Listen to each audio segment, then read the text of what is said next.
আপনি আপনি ইলেকশনে যান, ইলেকশনে আপনার ম্যানিফেস্টো নিয়ে হাসনাত কাইম ভাই ওনার ম্যানিফেস্টো নিয়ে যাক, বা জামাত ওনার ম্যানিফেস্টো নিয়ে, এনসিপি ম্যানিফেস্টো নিয়ে জনগণের আপনি কাছে ডক্টর যাক, মোহাম্মদ ইউনূসকে তারপর শুনেন নাই? পার্লামেন্টে আসুক। ডক্টর মোহাম্মদ ইউনূসকে আপনি শুনেন নাই? উনি বলছেন বাংলাদেশের মানুষ ম্যানিফেস্টো দিয়ে ভোট দেয় না। বাংলাদেশের মানুষে গিয়া সামাপা এখন গিয়া বলবে প্রতি ভোট 1000 টাকা করে দিব, ধানের শীষে ভোট দিয়ে দিবে। যারা দিবে শুনেন শুনেন শুনেন, ওখানে যারা বসে আছে সংস্কার কমিশনে, যারা প্রত্যেকদিন গিয়ে বসে, জি। তাদের মধ্যে BNP one of the big party, যার তৃণমূল পর্যন্ত আমরা বাস্তবতা জানি, আমরা বাস্তবতা জানি ভাই। আপনি বিনয় করতেছেন কেন? আপনি বলেন বিগেস্ট পার্টি, বাস্তবতা জানি, আপনি বলেন বিগেস্ট পার্টি, তারপর আলোচনা আসে আমরা বিগেস্ট। না না না না না না, বাস্তবতা তো আমরা জানি। ওই ওই কাগজে কলমে এক কথা, আর মাঠে গিয়ে চিত্র কিন্তু আরেক কথা। সামাপা, মানে আমরা আমরা আমরা আমরা আমরা যা দেখতে পাচ্ছি যে গত অগাস্ট মাসের শেষ দিকে আপনি যেটা বলতেছিলেন যে আসলে দল ব্যবস্থা নেয়, বিএনপি 4500-এর উপর গুরুত্বপূর্ণ দলীয় নেতাকর্মীর উপর ব্যবস্থা নিছে। এই গত অগাস্ট মাসের শেষ দিকে আপনার সম্ভাব্য নির্বাচনী আসনে বিএনপি একজন সমর্থক দলীয় কোন্দলে খুন হন। এতে আপনাকে প্রধান আসামি করে মামলা দেওয়া হয়েছিল, দল থেকে আপনাকে বহিষ্কারও করা হয়েছে, পরে আবার দলই আপনাকে আবার আপনার পদে ফিরিয়ে এনেছে। এখন এই হত্যা, সংঘর্ষ, চাঁদাবাজি, নানা ঘটনায় বিএনপি যে নানা স্তরের এই যে 5-6 হাজার নেতাকর্মীরা যে বহিষ্কার করছে, তারা কি আবার আপনার মতো শপথে ফিরে আসবেন? মানে আপনার শপথে ফিরে আসার প্রক্রিয়াটা কি?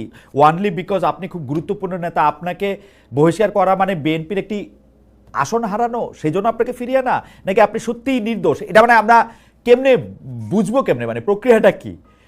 যেহেতু আপনি অনেক বড়, আপনি এখন হাসনাত আব্দুল্লাহ ভাইকে প্রশ্ন করেন হচ্ছে জাতীয়, আর আমাকে প্রশ্ন করেন ব্যক্তিগত। হাসান কাইয়ুম ভাইকে, আচ্ছা ঠিক আছে, আমার ব্যক্তিগত প্রশ্ন, কারণ আপনি নিজেই তো জাতীয় সামাপা, আপনি নিজেই তো জাতীয়। জি না না, উনিও সেজন্য উনিও এক সংসদ কমিশনে আছে, সেটা ঠিক আছে। জি, তা এখন আমি বলি যে আমার ব্যক্তিগতটা আমি এক লাইনে আমি শেষ করি করে, এটা উত্তরটা হচ্ছে যে আমার নির্বাচনী এলাকাটার যে ঘটনাটা ঘটেছিল ওটা অত্যন্ত দুঃখজনক। ওখানে এটা রাজনৈতিক কারণে ঘটেছিল, it's nothing to do with চাঁদাবাজি অর এনিথিং এলস।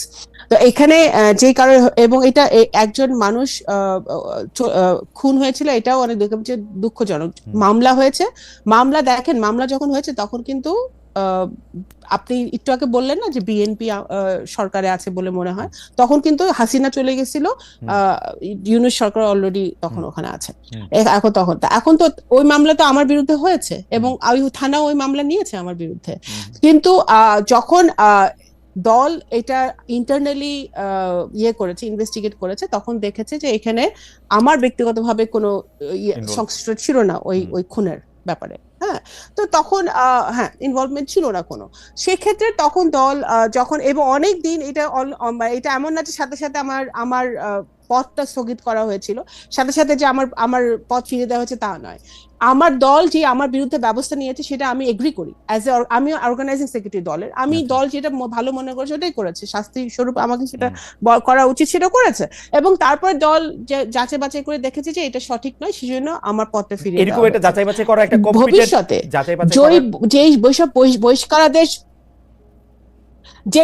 যেসব বহিষ্কারাদেশ যাচাই বাছাই করে দেখা হবে যে ওখানে আমাদের দলের লোকজনের সংশ্রয় নাই, সেগুলো অবশ্যই দল কনসিডার করবে বহিষ্কারাদেশ প্রত্যাহার করার। এটা তো বলাই বাহুল্য। এটা তো যাচাই বাছাই করার একটা কম্পিটেন্ট অথরিটি বিএনপির আছে, মানে ইন্টারনালি এটা দেখার, যারা এরকম করে দেখছে। আচ্ছা, তাহলে আমি একটু তাহলে আমি একটু জাতীয় প্রশ্নে আসি।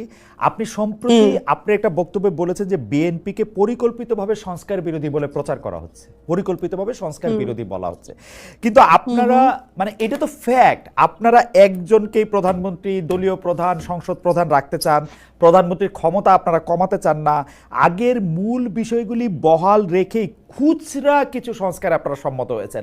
আপনারা বলছেন যে ডক্টর ইউনূস নির্বাচন দিতে চান না, কিন্তু আমি এটাকে কিন্তু এইভাবেও প্রশ্ন করতে চাই বা প্রশ্ন করতে পারি, আপনারা সংস্কার নিয়ে এত তালবাহানা এবং এত রিয়াকশন আপনারা দেখালেন, এই কারণেই কিন্তু এত দেরি হলো। মানে আমি এই যে হাসান কায়ুম ভাই ওই রাষ্ট্রীয় ঐকমত্য কমিশনে যান, আমি এটা প্রতিদিন দেখি, সরাসরি দেখি, পরে আবার রেকর্ডিংও দেখি। আমি দেখি যে সবার সঙ্গে সব বিষয়ে আলোচনা করে এসে এটা সালাউদ্দিন সাহেবে আইসে এটা হয় ঠিকা যায়, নাইলে এইটার 3টা শিং বাইর হয়, নাইলে ওইটার একটা কিছু কিছু একটা হয়। এবং তারপরে শুনেন ওখানে যারা বসে আছে সংস্কার কমিশনে, যারা প্রত্যেকদিন গিয়ে বসে, তাদের মধ্যে BNP one of the big party, যার তৃণমূল পর্যন্ত আমরা বাস্তবতা জানি। আমরা বাস্তবতা জানি ভাই। আপনি বিনয় করতেছেন কেন? আপনি বলেন বিগেস্ট পার্টি, বাস্তবতা জানি। আপনি বলেন বিগেস্ট পার্টি, তারপর আলোচনা আসে বিগেস্ট। না না না না না না বাস্তবতা তো আমরা জানি। ওই কাগজে কলমে এক কথা, আর মাঠে গিয়ে চিত্র কিন্তু আরেক কথা। তো ওখানে আমরা যখন 31 দফায় যখন হাসনাত আব্দুল্লাহ ভাইয়ের কথাই কিন্তু পরিষ্কার হয়েছে যে আমরা 31 দফা যখন হাসনাত কায়ুম ভাইয়ের কথাই কিন্তু এটা উনিই বলেছেন। 31 দফাটা যখন আমরা দিয়েছি তখন কিন্তু আমরা বলেছি যে এটা ওপেন টু ডিসকাশন, এখানে কোনো চেঞ্জ যদি কেউ করতে চায় সেটা কিন্তু সেই সাজেশন গুলো আমরা নিব। তখন কেউ কিন্তু কোনো সাজেশন নতুন কিছু দেয় নাই। 31 দফা নিয়ে আমরা মাঠে ময়দানে গেছি। এই 31 দফার বেশিরভাগ এখানে যদি বাস্তবায়নে তো পার্থক্য থাকবেই ভাই। আমার দল কিভাবে তত্ত্বাবধায়ক সরকার চাইবে আর হাসনাত কায়ুম ভাইয়ের দল কিভাবে তত্ত্বাবধায়ক সরকার চাইবে, সেই বাস্তবায়নটা কিভাবে হয়, এটার পার্থক্য থাকতেই পারে।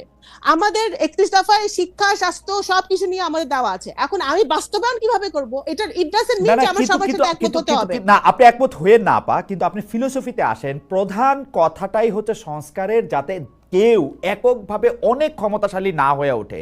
কিন্তু আপনাদের সকল আলোচনা কেন্দ্রীভূত যাতে একটা লোক এককভাবে অনেক ক্ষমতাবানী থাকে। যেমন আপনি মাঠের আলোচনার কথা বলছেন, মাঠের আলোচনায় এটা আপনি কোথা থেকে, আপনি 31 দফা পড়ছেন? আমাদের তো প্রথম 4টা দফার মধ্যেই একটা দফা হচ্ছে যে প্রধানমন্ত্রী রাষ্ট্রপতির ক্ষমতার ভারসাম্য। আমরা কোথায় আমরা বলেছি যে আমরা প্রধানমন্ত্রী যে আপনারা 31 দফায় যা কিছু বলছেন, 31 দফায় যা কিছু বলছেন তা কিছু যদি আপনারা মানে সংস্কার কমিশন তার থেকে অনেক বেশি বাড়তি কিছু বলতে পারে না, 31 দফায় বলছে।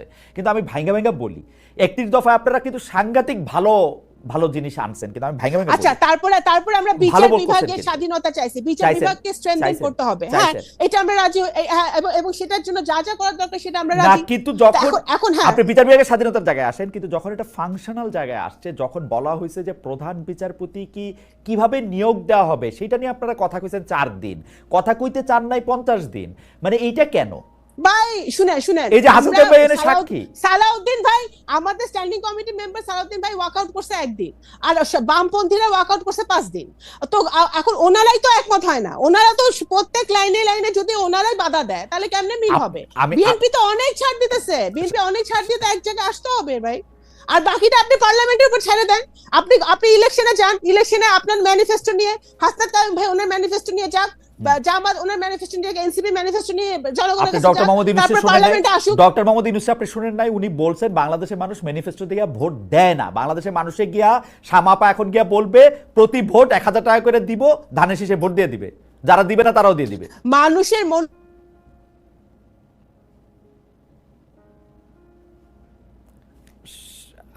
সামাপা কি আটকে, সামাপার কথা কি আটকে গেল না এখন আবার ফিরে আসছে?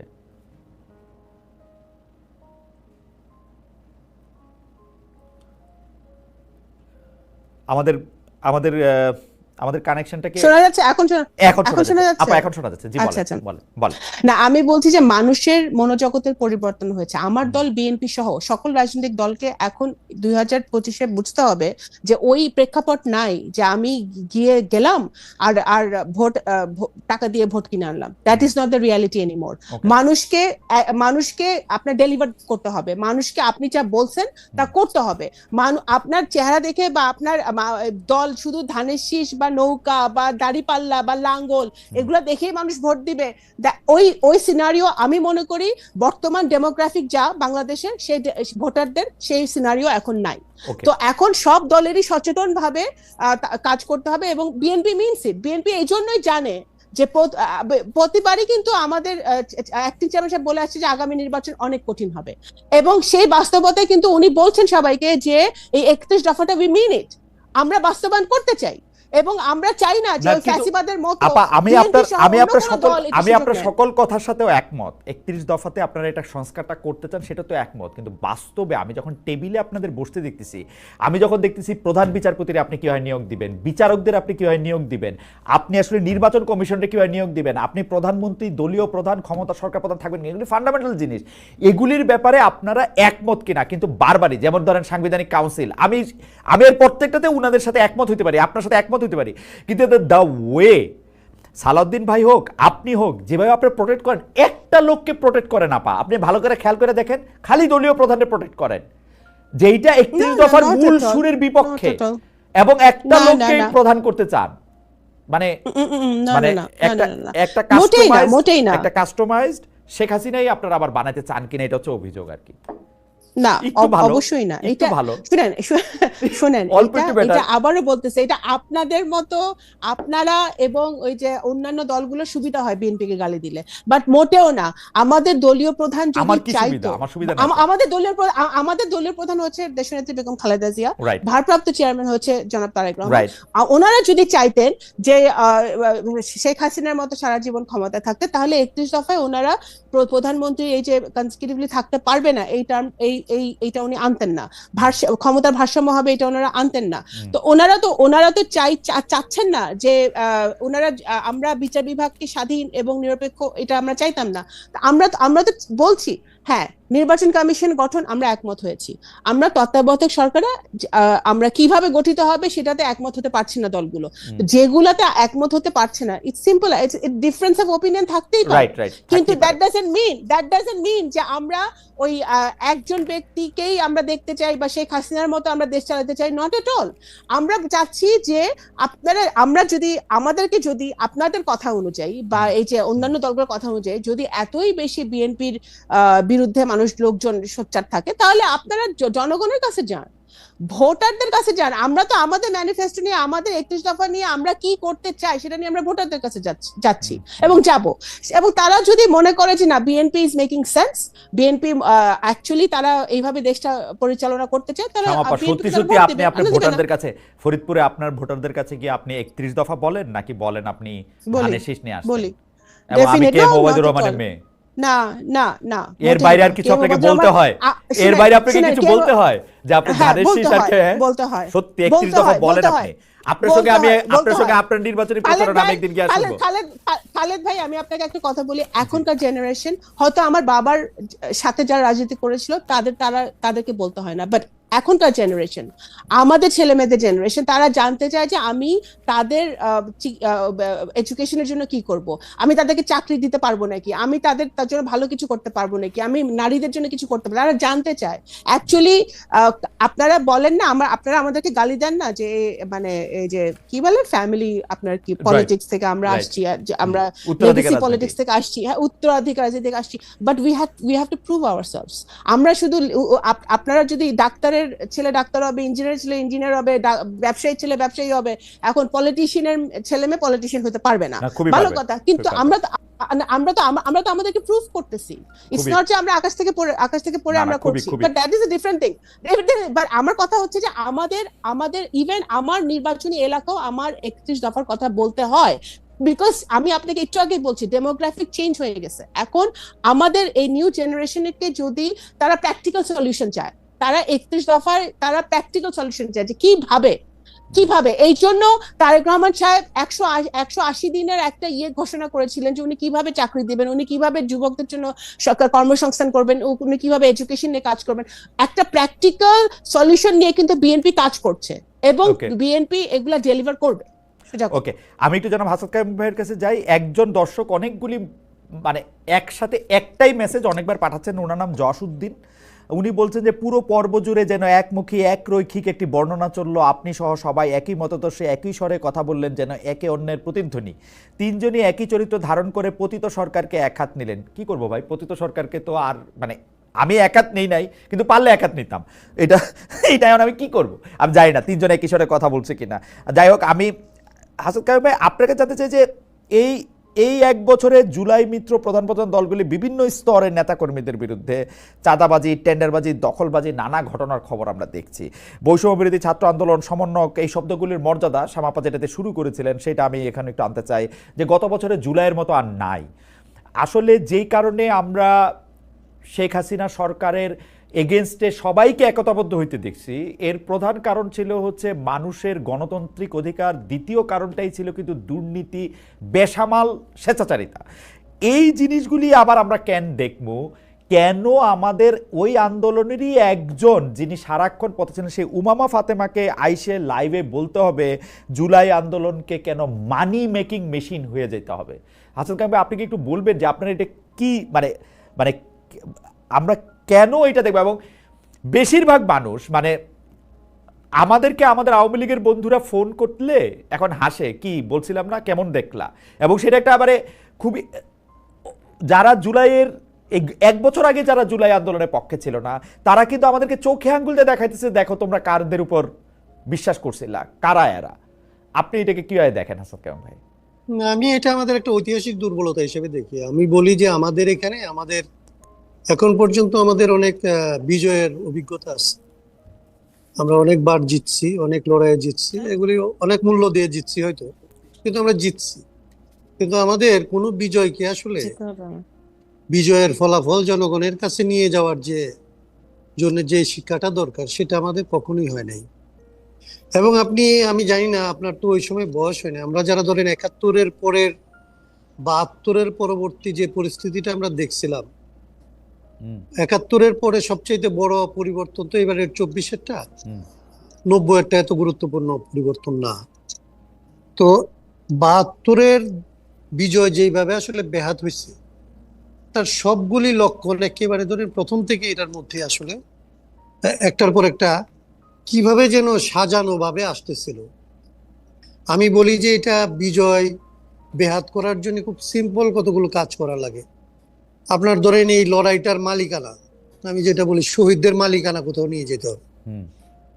এই শহীদের মালিকানা যার কাছে যায়, বিজয়ের মালিকানা তার কাছে যায়, এবং বিজয়ের মালিকানা যদি যত ক্ষুদ্র করে আনা যায়, মালিক গোষ্ঠীটাকে যত ছোট করা যায়, সেই মালিকদেরকে হয় আপনি প্রলুব্ধ করতে পারেন, ভীত করতে পারেন, তাদেরকে আসলে দায়ী করতে পারেন, বিধ্বস্ত মানে কি বলে বিভক্ত করতে পারেন, বিভাজিত করতে পারেন। মানে আপনার লড়াইয়ের যারা অংশীজন, তাদের সাথে আসলে লড়াইয়ের যারা ফল ভোগ করে, তাদের মধ্যে একটা বড় রকমের পার্থক্য তৈরি করা যায়। এবং এই পার্থক্যটা যখন হয়, বিভাজনটা যখন হয়, তখন আসলে লড়াই নিজেই একটা মানে লড়াইয়ের মালিক যখন আসলে কোনোভাবে দোষী হিসেবে চিহ্নিত হয়, তখন গোটা লড়াইকে আসলে একটা ভুল কিংবা একটা অন্যায় কিংবা একটা আসলে খারাপ জিনিস হিসেবে চিহ্নিত করা সহজ হয়। এবং যখন এটা ঘটে, তখন আর বাকি সবাই আসলে তখন এক ধরনের হরিলুটের মতো মনে করে এই যে মরশুম চলে যাচ্ছে, এই চলে যাওয়ার আগে যে যেখান থেকে যতটা পারে একটা অংশ অভিমানে সরে যায়, আরেকটা অংশ আসলে লুটপাট